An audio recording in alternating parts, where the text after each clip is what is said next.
shirya ba. Aiki ne wannan ikon Allah ne. Allah ka tsare mu, aikin mu tsaya da kafan mu. Ina chatting ne a cikin wayata, sai ga wani sako ranar ba zan manta ba. Yace mun haɗa taro domin ka masoya na nan a ƙasar mu Nijar, ka zo kai mana wasa.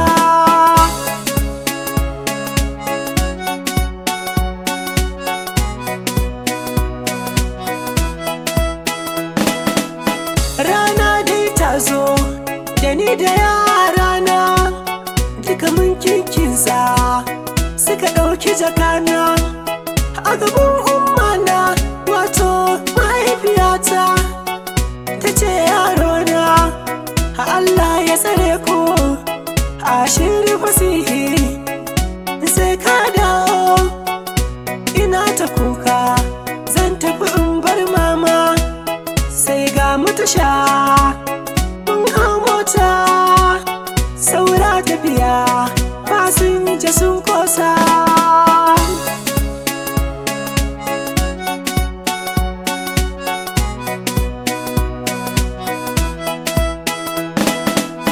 Mun ɗau hanya tafiya ta yi nisa, waɗansu har sun yi bacci, mu kuma muna yin wasa.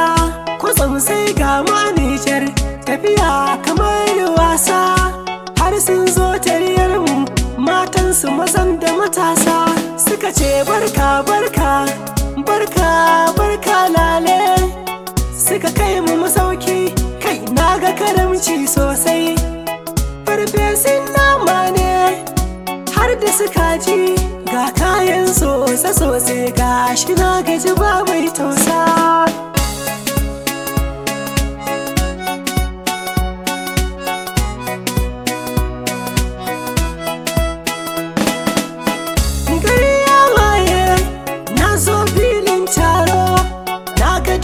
Masoyana masu yin sauraro, taro ya taro, taron ya ban mamaki.